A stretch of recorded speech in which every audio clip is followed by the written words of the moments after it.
Hi there! Once again, this is What Mike Say Vlogs. Nandito tayo ngayon sa isang site na saan ako nagwo-work, and we're doing the transfer of materials.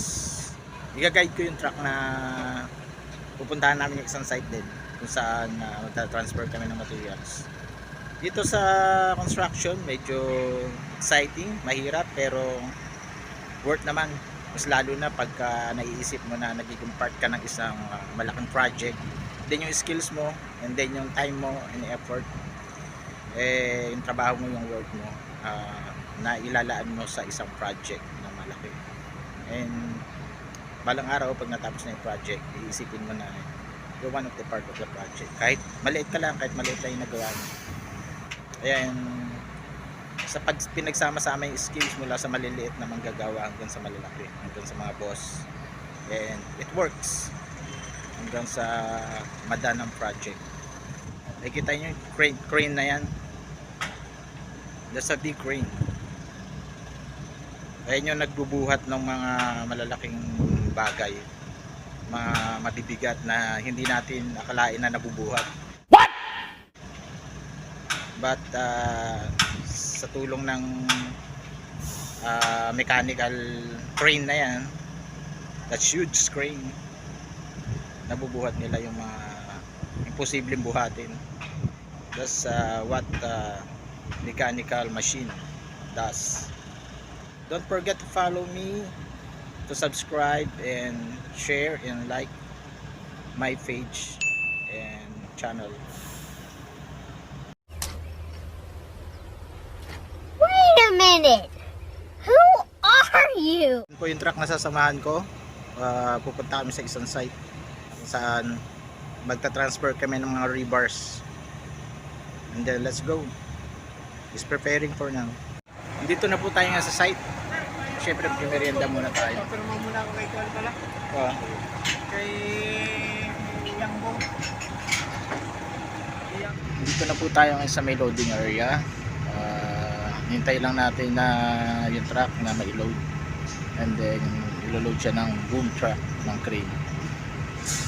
Let's watch. Napakita ko lang din sa inyo yung ginagamit nila na bago. Paano po ito ginagamit sa construction. At yung capacity niya, paano siya gamitin. Yan. Sa imbis na taong gumagawa niya, yung background. So ito naman yung structural ng mechanical structural ng pag-build ng bridge. Yung steel man. Yan, ayan yung bridge na gawa na. Yung katulad ng ginagawa ng mga steel man. Then papakita ko naman sa inyo yung gagamitin na crane sa pagbubuhat ng mga bakal na ginagamit sa pag-construct ng mga tulay at mga poste sa mga tulay at mga bigan. Magta-transfer materials ang muna tayo. So nandito na yung mga heavy equipment na gagamitin. Crane na gagamitin sa pagta-transfer. Right? Mga heavy equipment na gagamitin sa construction. Malalaki siya. Hindi lang basta-basta bakal ang mga binubuhat na. Magano kabibigat. They're clearing up the place na paglalagyan ng materials. So ayan na po. Naangat na po ng crane yung bakal. I-transfer, ibababa. Yan ang unloading using this crane.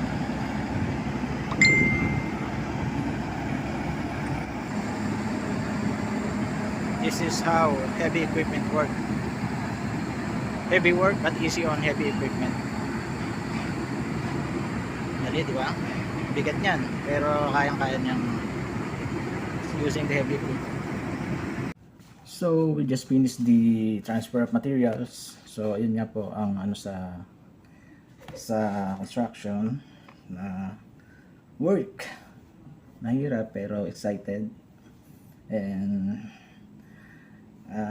mapapagod ka pero wala rin naman pagka alam mo na, pagka naisip natin na may pinupuntahan naman na yung pinapagod natin at sweldo naman tayo, may trabaho tayo. And for the next time, This is what Mike Say Vlogs. Thank you po.